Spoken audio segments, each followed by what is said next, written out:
You and your wife don't belong here. Today marks the 30th anniversary celebration of the main contractor company. John, a manager at the main contractor company, constantly ridiculed me, clearly seeing that I was out of place and overwhelmed by the atmosphere. My timid self couldn't muster a reply, but my wife, Emily, by my side, grabbed John by the collar and confronted him. Unyielding, John continued to look down on us, not taking a step back. Worried that Emily might do something drastic in response to John's attitude, I was on edge until she pulled an envelope out of her bag. John, who had been smug without even looking inside the envelope, drastically changed his tune the next day, continuously apologizing to us. Afterwards, when John found out who I really was, he became disheartened, as if all his energy had been drained, looking as though a gust of wind could blow him away.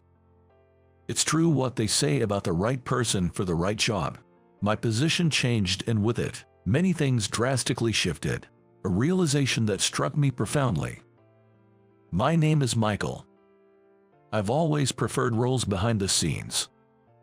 At 48, I find myself far from that world, appointed as the head of a company. Marrying Emily, whose family ran a business, led me to join her family's company. The company I lead as president mainly undertakes subcontracting work for interior construction. Taking over as the head of this well-established company, over 50 years old, felt like a heavy burden, and I often felt it was more than I could handle, yet I stepped up to meet the expectations of my father-in-law.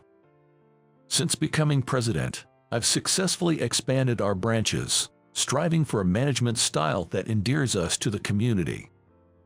Having long-standing relationships with many companies, I felt the weight of not just my family, but also the company's legacy on my shoulders.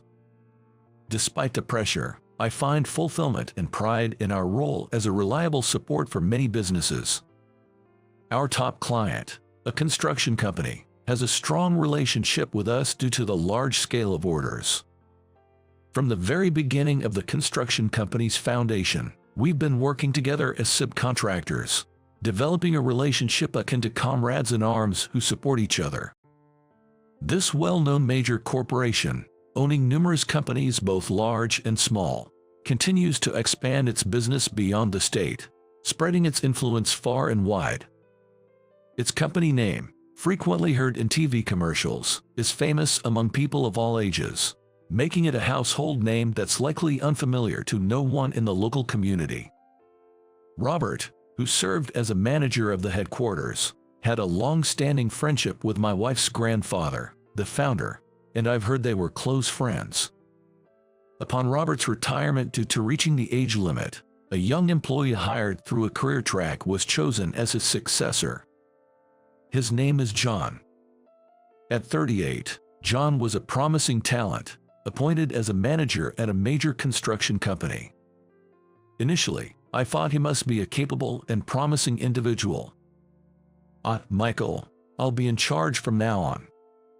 John's overly casual approach felt off, but considering our long-standing relationship with the client, I suppressed my feelings and refrained from objecting. However, that might have been a mistake. John's arrogance grew day by day, and before I knew it, he was talking down to me in a commanding tone. Michael, about that estimate from the other day, that's just not acceptable. We've had a long relationship, right? You understand what I'm saying? His unreasonable demands and dismissive attitude towards our requests were infuriating. With Robert gone, I had no one to turn to and could only resist John to a minimal extent without upsetting him. What? Who do you think you're talking to? Don't get so cocky. We're doing you a favor by subcontracting to you. Make sure you understand that. I was disgusted by John's arrogant attitude, which was looking down on us because we were subcontractors, and wished I could sever our relationship and start afresh. At one point, a major ordering mistake in a public project undertaken by the main contractor company led to a significant loss for my company. While the construction company suffered considerable damages, we managed to avoid losses by redirecting our work elsewhere. Feeling relieved that we managed to avert disaster, I was then bombarded with a massive complaint from an enraged John. "Hey, what are you going to do about this? We've taken a huge loss on the public project we undertook together. How are you going to take responsibility?" There's not much I can say. Our company was able to avoid the loss through other orders, so technically, you shouldn't have suffered a significant loss either.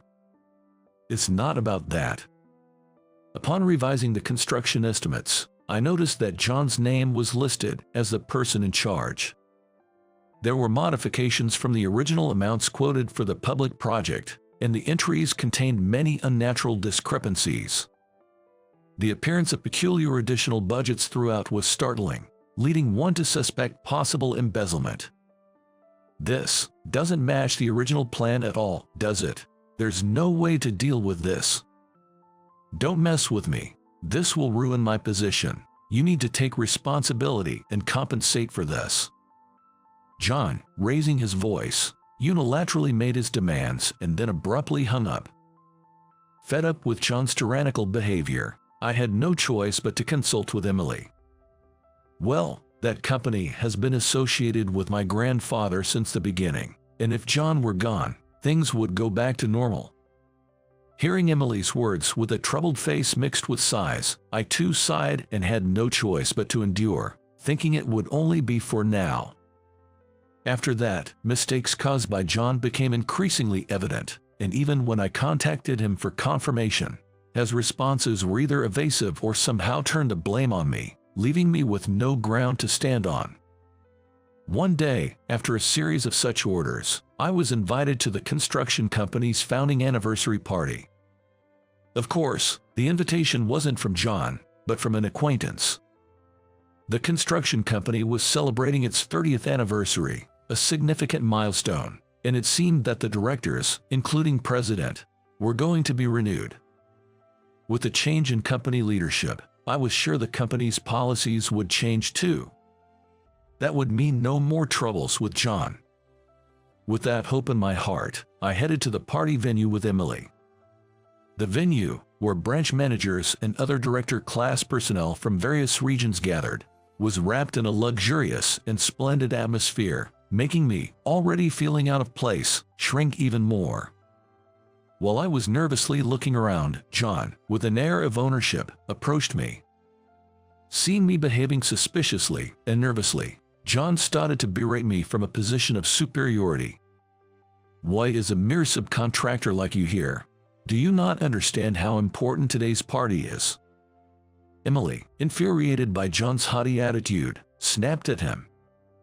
"Excuse me, who do you think you are? Today's party is to honor the hard work of the employees, isn't it? You have no right to act so high and mighty." To Emily, who detests anything crooked, John, who does nothing but make mistakes and is useless, must have been an irritating sight just by being there. Trying to calm down the combative Emily was futile. I felt a chill down my spine, as if she was about to explode. Despite the situation, John continued his arrogant demeanor, looking down on us with a strong attitude. "Such nonsense from people who've only ever done lowest work. You and your wife are out of place here. It'd be better for you to leave now for your own good." After downing his glass in one go, John handed it to me with a smirk, as if to say it was my job to take care of it. "What's this? You really didn't get it, do you? This is my kindness, giving you a job for today since you're so useless." Emily's anger peaked at John's remarks, and she shook off my restraining arm and grabbed John by the collar. In this hopeless situation, my knees trembled, and I could only despair. I rushed to stop Emily, fearing she would land a fierce blow on John's face. But in the next moment, Emily took a brown envelope from her handbag, which we use at the company, and thrust it at John's face instead of her fist. "Call the president. I'm going to cancel contracts with all 70 group companies." Emily spoke calmly, unexpectedly, but her expression was as furious as if she was wearing a demonic mask, boiling with rage. After forcefully pushing John away, Emily grabbed my arm and headed outside the venue. Next to Emily, who took a deep breath outside, I called the person who had invited me to today's founding anniversary party. Chris, I'm sorry, but due to some trouble, we have to leave all of a sudden. Is that so? I don't know what happened, but it's really unfortunate. I was hoping we could have a good chat after such a long time. I'm really sorry, especially on such an important day. On the other side of the phone, sounding disappointed, was my friend, Chris Thompson. Chris and I have been friends since our student days, sharing many experiences together, making him a very important person to me. I knew Chris was also scheduled to attend today's founding anniversary party. However, with John around, it was inevitable that Emily's anger would boil over like an instant water heater, reaching its boiling point in no time. The next morning, well before the employees were due to arrive at work, John rushed into my company, looking frantic. I am terribly sorry for what happened. Seeing John's deep apology left me dumbfounded, freezing on the spot in astonishment. Emily, who was nearby, spit out her coffee in surprise and burst into laughter, holding her stomach. What's that about? Don't make me laugh so early in the morning. Oh, my stomach hurts. Unlike Emily, who was laughing hysterically, I was bewildered by John's deep apology, taken aback and confused about what had happened. What in the world happened? Well, that's... John began to explain what had happened after we left the day before. It was hard to catch his words through his trembling, tearful voice, but it seemed that right after he had driven us away, John was almost fired on the spot by the furious new President Thompson. Did you hand over yesterday's envelope to Chris? Yes. I didn't realize that the contents of that envelope were so crucial to the company. As John froze, Emily explained the significance of the work we were doing. Originally, the founder of the construction company where John worked was an employee of this subcontracting company started by Emily's grandfather. Because of such a long-standing relationship, my company, which takes on subcontracting work, has been handling almost all the necessary work for the construction company's project as a main contractor. When the construction company was just starting, it managed to continue its operations smoothly, thanks to Emily's grandfather, who took on the troublesome related construction work as a subcontractor for a wide range of jobs, from private requests to public project. For these 30 years, as the backbone of the construction company, we have continued to accept even the somewhat troublesome project as a subcontractor. When John first realized our true positions, he looked up with a face that turned from pale to completely white, as if he was about to vanish from this world. Emily added one more thing, as if to deliver the final blow to John, who seemed like he might disappear any moment. By the way, the new president, Chris, who just took office, happens to be Michael's best friend. Hut, really? As John trembled and stammered in fear, I gave a slight nod.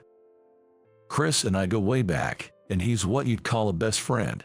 I showed up at yesterday's party wanting to celebrate Chris's new presidency. After all, he's the one who sent me the invitation. Chris and I have been close since our college days and even joined the same company as working adults. It was Chris who allowed me to compete and grow as rivals when we were new employees. I still remember those times as very meaningful and fun memories. I never expected that Chris, who was hired through a career change, would choose this construction company. Even after I took over Emily's company, Chris accumulated many achievements, which led to his appointment as the new president. So, Mr. Thompson is... Seemingly realizing something, John dropped his shoulders deeply, as if his soul had left his body. While Emily continued to laugh uproariously, John seemed to be on the verge of turning to ash from his depression. In this chaotic scene, with me flustered and at a loss, Chris suddenly appeared. Chris, having heard about John's rampage, came over but looked a bit surprised and troubled as he saw John cowering on the ground.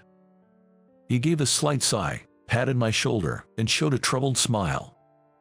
It's been a while. I never thought we'd meet again under these circumstances. Mr. Thompson. John timidly turned his face towards Chris.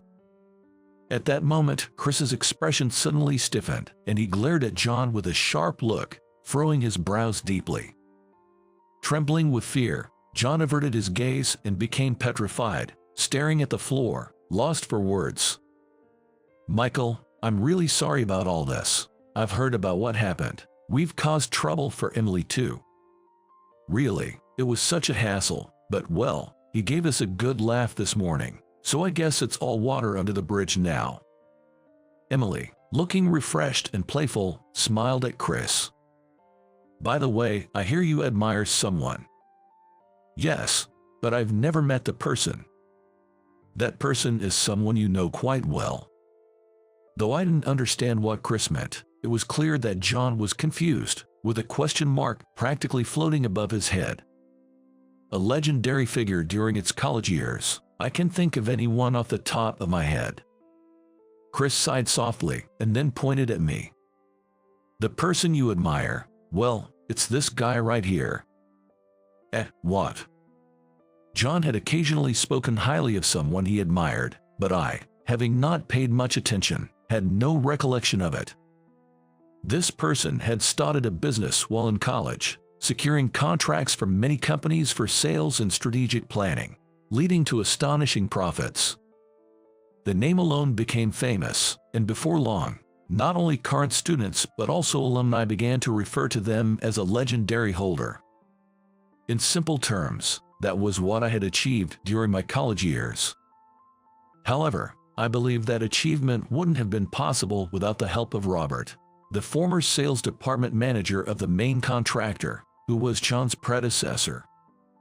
That's why I didn't often speak openly about it. Yet, even 10 years after my graduation, John, having heard rumors from somewhere, came to admire me. However, because I had changed my last name after getting married and joining Emily's family, John didn't realize it was me. Is that really true? Well, technically, yes. Upon learning my true identity, John suddenly burst into tears and inexplicably clasped his hands together as if in prayer. Seeing John like this, Emily, for some reason, sported a wide grin and sat back smugly. John, still in a daze, stared intently at my face, as if he had forgotten how to blink. Feeling a chill down my spine from John's gaze, I found it somewhat unsettling. "What's up?" "No, it's just, you and Mr. Thompson are really close, huh?" "Well, this guy and I are pretty much like comrades in arms." Chris laughed playfully, and John nodded slightly, though he still seemed unconvinced and tilted his head slightly. The explanation of being comrades in arms might have been unclear to him. I added a bit of clarification to Chris's story. Not only have Chris and I been friends for a long time, but he also supported me in the business that led to me being called a legendary holder. My achievements cannot be spoken of without mentioning Chris's presence. It was embarrassing to say it out loud myself, but Chris is more than just a dear friend to me. Well, that's the gist of it. To put it simply, I've been the storyteller who's had a front row seat to his achievements. It's not just that, right? I don't know anyone who can do everything like Chris can. Emily boasted of me as if she was talking about herself. Even Emily, who often takes pride in my achievements, seems to hold Chris in high regard, speaking proudly of him as if she were talking about herself. Besides, that consulting job for the main contractor company was your work, wasn't it? Could it be? The mastermind behind the company turnaround I heard rumors about was. I think that was me too. After taking over Emily's company and doubling its profits, which was recognized as a significant achievement, I was also involved in managing consulting for the main contractor company, recommended by Robert. Knowing Chris's presence as a director in the main contractor company, I collaborated with him, reminiscing about our college days, and we successfully tripled the size of the main contractor company. And with Chris's appointment as president, it was decided that my company would take on all subcontracting work for the 70 group companies. While this would involve working in conjunction with subcontractors and related companies, the profits were incomparable to before, in partnership with the main contractor company. John seemed to come to terms with my story, his shoulders slumping as he stared off into the distance, seemingly lost in thought. As a result, John ended up making an enemy not only of me but also of Emily, who sat as the chairperson of the subcontracting company. In the end, John's position as a manager was untenable, leading to immediate disciplinary action and, after a waiting period, immediate dismissal. Feeling sorry for John, who was thoroughly defeated, I decided to show some mercy by introducing him to a subcontractor company that would benefit from the recent business expansion. The company, facing a shortage of manpower, was thrilled to acquire a worker like John. Managing the 70 group companies was challenging, but the business began to show results within a year. When the new business venture was smoothly underway, John unexpectedly showed up at my company. "It's been a while. Thank you for everything." Having adapted to his job at the subcontractor, where he was involved in both sales and on-site work, John's attitude had changed dramatically from his previous haughty demeanor to being surprisingly humble. His flattering sales talk, which lifted others up, seemed to have a good reputation, and according to Mr. Parker, the president of the subcontractor company, John's exceptional sales abilities significantly contributed to the company's success. When the group business venture that Chris and I had worked on together was settling down, I received a call from Robert, who invited me out for a meal. Unexpectedly, during a serious moment at the drinking session, Robert made a sudden proposal. "I'm thinking of starting something new. Would you like to join me?" Delighted by the invitation from Robert, whom I respect, I immediately joined the new venture. However, when he mentioned needing a young man with sales skills, John's face popped into my mind. After consulting with the subcontractor company on a whim, they happily agreed to let John go, as a new recruit had rapidly improved thanks to John's training. "Can I really work alongside you, despite being someone like me?" John wept with joy and shook my hand firmly. There's a saying about the right person for the right job, and it seems John shines brightest when he's near the person he admires. Thanks to John's efforts, the new venture quickly took off under Robert's guidance, and orders continued to increase smoothly. John's gaze, full of admiration, was dazzling, but I felt the need to live up to his expectations and work hard. Letting others is no easy task, but thanks to John, I've been made to reflect on how I'm perceived by others, and I feel like I've grown a bit more.